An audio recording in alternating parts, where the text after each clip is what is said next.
Dari kios kecil di Pasar Klewer hingga menjadi pemasok seragam tentara NATO, kisah Sritek adalah dongeng industrialisasi yang berubah jadi tragedi korporasi. Dalam satu tarikan napas, nama Sritek pernah identik dengan efisiensi, mutu, dan nasionalisme industri. Namun dalam tarikan napas yang lain, ia menjadi simbol kebangkrutan dan ambisi yang tak terkendali. Pada 2025, lebih dari 10.000 karyawan kehilangan pekerjaan dan perusahaan dinyatakan bangkrut. Perjalanan Sritek bukan sekedar kronik bisnis, tetapi juga cermin relasi kekuasaan, strategi industrialisasi, dan warisan keluarga. Dari tangan dingin HM Lukminto hingga ekspansi global di bawah Iwan Lukminto, setiap babaknya menyimpan pelajaran penting tentang mimpi yang membumbung dan realitas yang meruntuhkan.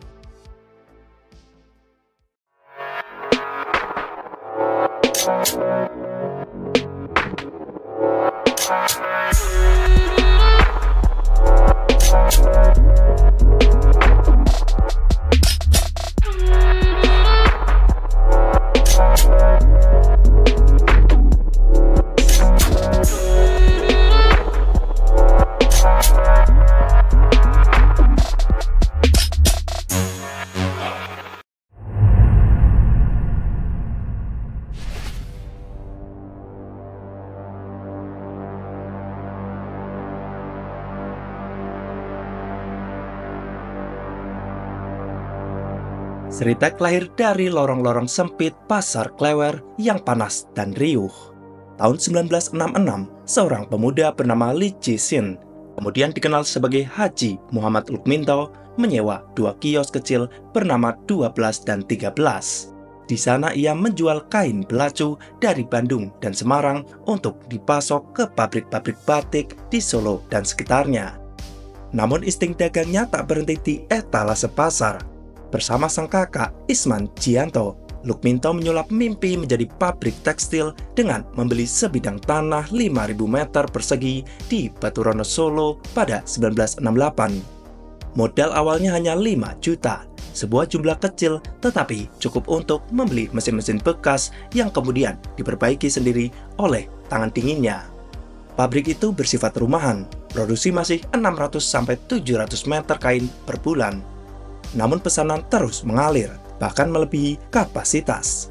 Maka Lukminto pun menggunakan metode maklon, menitipkan proses pencelupan dan pewarnaan ke pabrik lain. Demi menjamin kualitas, ia bahkan menguntit becak pengantar kain dari belakang dengan motor Vespanya. Transformasi Sritek dimulai dari sini. Tak puas hanya mencetak dan mewarnai kain, pada 1978 UD Sri Rejeki berubah menjadi PT Sri Rejeki Isman. 4 tahun kemudian, pabrik tenun pertama dibuka pada 1982. Ekspansi pun dimulai. Sritek semakin menguat di bawah lindungan Orde Baru. Lukminto dekat dengan Harmoko, sahabat masa kecil sekaligus Menteri Penerangan Orde Baru. Bahkan, saham Sritek disebut-sebut dimiliki oleh Tutut Soeharto dan Angkatan Darat. Berkat koneksi itu, pesanan dari pemerintah terus mengalir. Seragam ABRI, polisi, korpri, hingga Golkar. Dengan posisi strategis tersebut, pabrik pertama Sritek diresmikan langsung oleh Presiden Soeharto pada 12 Maret 1992. Bukan sekedar seremoni, ini adalah pengakuan bahwa Sritek telah menjadi mesin tekstil kekuasaan.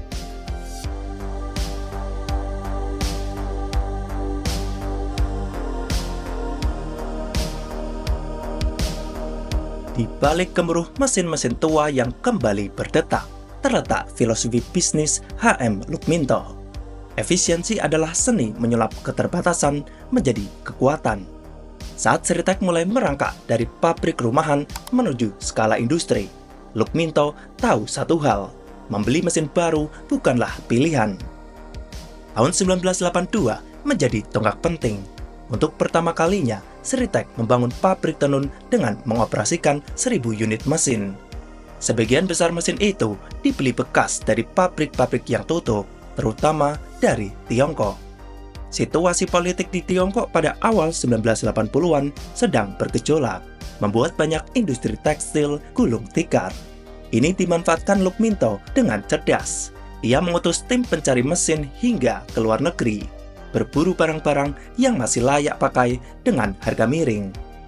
Tak hanya asal beli, Sritek membentuk satu divisi khusus untuk riset dan akuisisi mesin. Spesifikasi teknis dicetak teliti, setiap baut, setiap gear diperiksa ulang.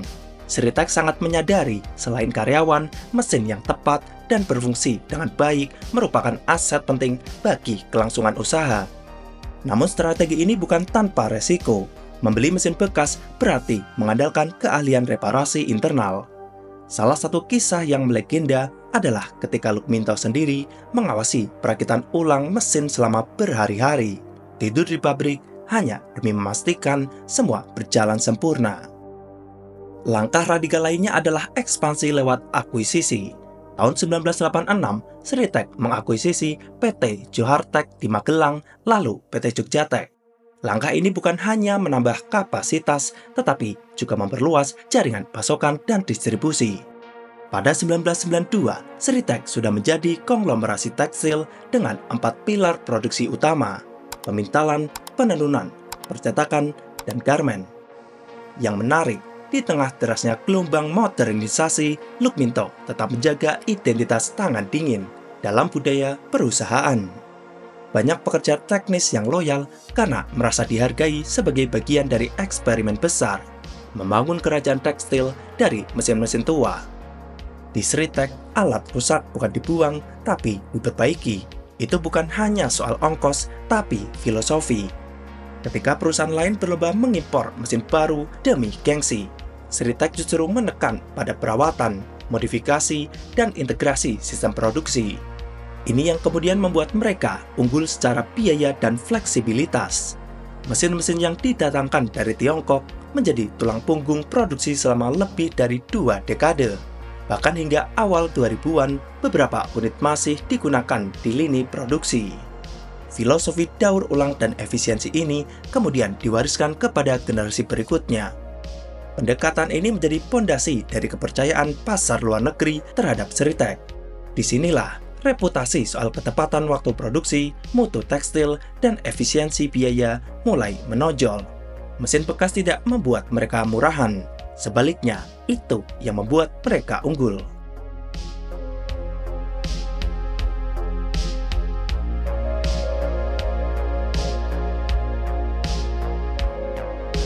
Pada tahun 1994, sebuah pencapaian monumental menandai perjalanan Sritek. Perusahaan ini resmi menjadi pemasok seragam bagi tentara NATO dan militer Jerman. Ini bukan sekedar pesanan tekstil, tapi pengakuan dunia terhadap kualitas dan kapasitas produksi yang dibangun di atas filosofi, efisiensi, dan ketepatan. Kemenangan tender NATO bukan hal yang mudah. Sritek harus bersaing dengan pemasok dari 3 negara Eropa. Namun berkat fasilitas produksi terpadu seluas 100 hektar, yang meliputi pemintalan, pencelupan, penenunan, hingga garmen dalam satu lokasi, Sritek punya keunggulan tak tertandingi. Pengakuan juga datang dari Frank Petersen, teknisi tekstil asal Jerman. Ia menyebut sistem produksi Sritek sebagai yang terbaik dibandingkan pabrik lain yang pernah ia kunjungi. Bahkan beberapa duta besar sempat mencoba jaket pasukan NATO saat berkunjung ke pabrik. Pakaian militer yang diproduksi pun bukan sembarangan. Sritek menciptakan seragam dari bahan karbon polister yang tidak dapat dideteksi oleh sinar inframerah. Teknologi tinggi untuk perlindungan medan perang. Ini bukan hanya soal menjahit, tapi soal inovasi. Setelah seragam pertama untuk pasukan Jerman, pesanan mengalir dari Inggris sebanyak 400.000 potong, disusul oleh pesanan dari kantor pos Jerman, bahkan hingga ke Papua Nugini dan Uni Emirat Arab. Total, lebih dari 35 negara tercatat pernah memesan produk militer dari Sritek. Reputasi ini tentu tak dibangun dalam semalam. Sertifikasi ISO 9001, 9002, dan 14000 menjadi fondasi mutu yang diandalkan. Ditambah lagi, Sritek mendaftarkan hak paten atas benang kuning yang dijahit sepanjang tepi kain rayon dan grey sebagai tanda keaslian. Jika cacat ditemukan, klien bisa menuntut ganti rugi. Keberhasilan ini menjadi ironi jika dibandingkan dengan nasib Sritek hari ini. Dulu Sritek adalah kebanggaan industri nasional, produk buatan Sukoharjo yang dikenakan oleh pasukan elit dunia. Saya tidak menduga, saya tidak mimpi, saya tidak mempunyai cita-cita mempunyai Sritek demikian besar. Tahun 1997 menjadi titik transisi penting dalam sejarah Sritek. Iwan Setiawan Lukminto, putra sulung HM Lukminto, baru saja menyelesaikan pendidikannya di Suffolk University, Boston, Amerika Serikat. Usianya masih 22 tahun ketika ditunjuk sebagai asisten direktur. Tanda dimulainya era regenerasi di tubuh perusahaan. Langkah awal Iwan adalah memperluas jaringan produksi dan memperbesar skala usaha yang sempat melambat akibat krisis moneter 1997-1998. Ia mewarisi filosofi efisiensi sang ayah, namun membungkusnya dalam pendekatan korporasi yang lebih modern. Tahun 2008, ekspansi besar-besaran dilakukan. Kapasitas produksi ditingkatkan hingga 50% dibanding kondisi sebelumnya. Tak lama kemudian, Sritek mengakuisisi PT Sariwarna Asli, PT Dasar Rukun, dan PT Senang Karisma Tekstil. Semuanya merupakan pemain kuat di pasar domestik. Iwan membawa semangat The Army of Entrepreneur, sebuah slogan internal yang menyeratkan produktivitas tinggi, efisiensi, dan inovasi berkelanjutan.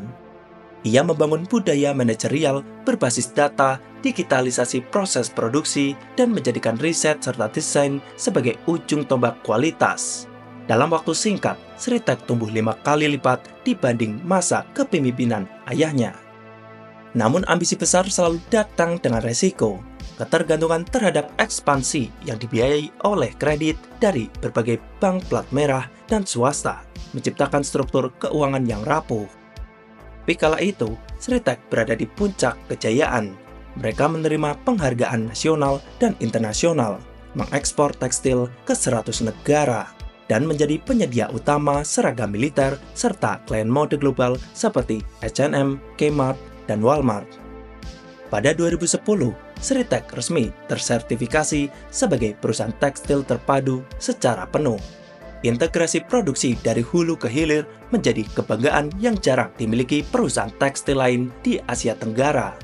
Operasi bisnis Sritek tersebar di lahan seluas 79 hektar di Sukoharjo dan mulai mempekerjakan tenaga ahli dari India, Jerman, Korea, dan Tiongkok. Di sisi lain, Iwan Lukminto membentuk citra sebagai pemimpin transformasional.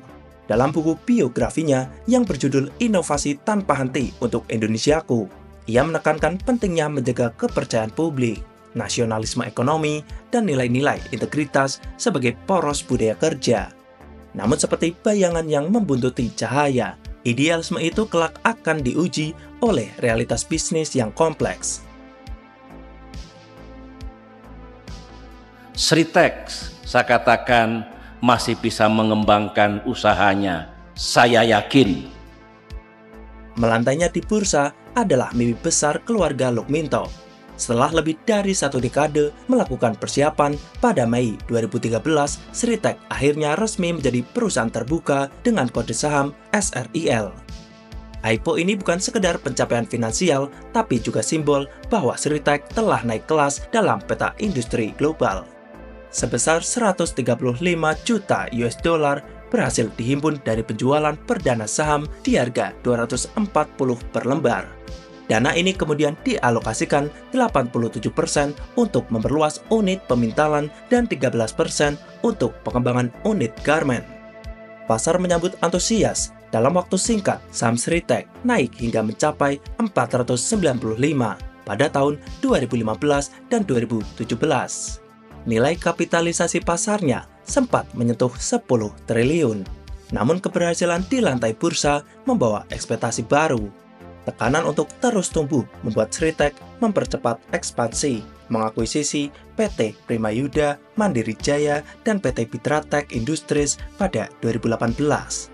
Sritek juga menjajaki diversifikasi lewat pabrik rayon, PT Rum, dan unit bisnis baru di sektor perhotelan dan properti, lewat gurita bisnis yang menyebar ke Singapura dan Yogyakarta. Di atas kertas, semuanya terlihat menjanjikan, Tetapi tekanan modal kerja makin tinggi. Untuk menutup kebutuhan likuiditas, Sritek mengambil fasilitas pinjaman dari lebih dari 20 bank, termasuk sindikasi besar dari BNI, BRI, Bank DKI, Bank Jateng, dan LPEI.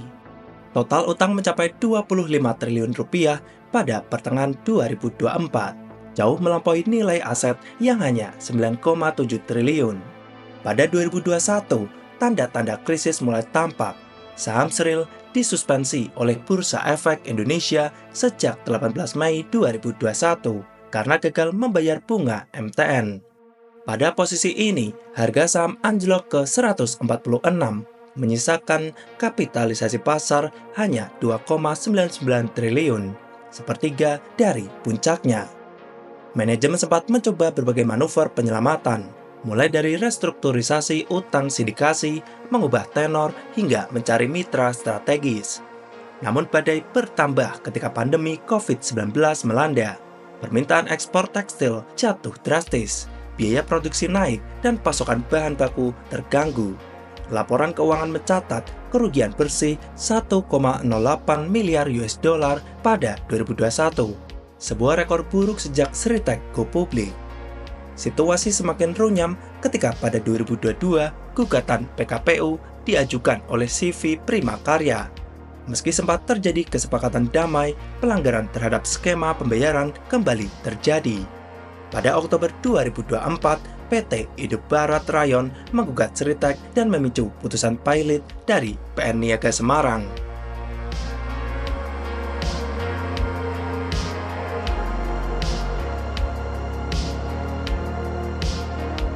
Bagi publik, kabar pilot Sritek mungkin datang seperti petir di siang bolong. Tapi bagi mereka yang mengikuti denyut finansial perusahaan, kehancuran ini adalah simfoni dari tanda-tanda yang telah lama bertentang. Pada 23 Oktober 2024, Pengadilan Niaga Semarang resmi menyatakan PT Sri Rejeki Isman beserta 3 anak usahanya pilot secara hukum. Penyebabnya, Sritek lalai membayar utang kepada PT Indobarat Rayon. Utang tersebut sebenarnya hanya sekitar 101 miliar rupiah. Jumlah kecil bila dibandingkan total liabilitas perusahaan yang menembus 25 triliun.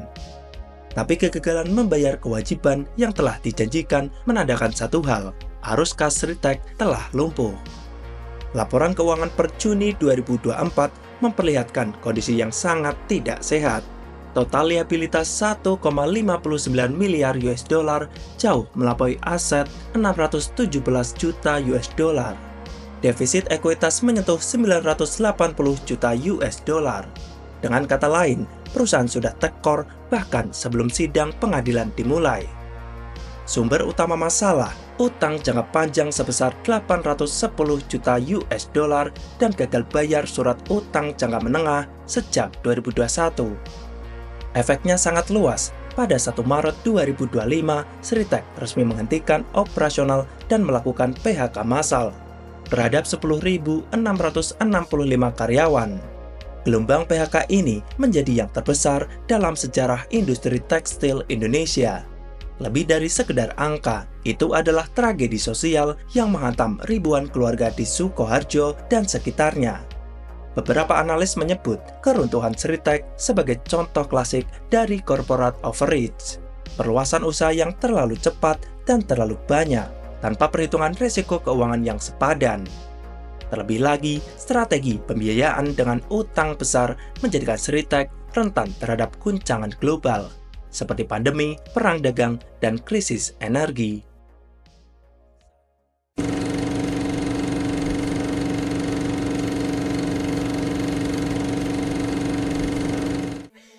Mulai dari seragam militer, pakaian kerja, pakaian fashion, pakaian anak-anak, semuanya dipasok dari PT Sritek.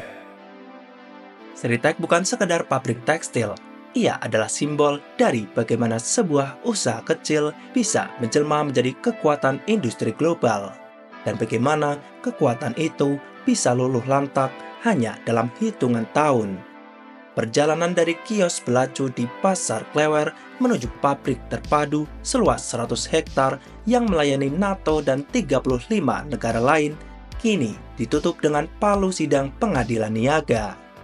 Sritek adalah cermin.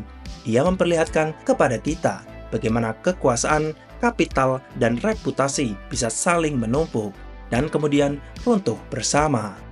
Ia adalah peringatan bahwa pertumbuhan tak bisa hanya dikejar, ia harus dijaga. Kalau kamu punya pendapat, silakan tulis di kolom komentar. Menyelami sejarah, membangun masa depan yang cerah.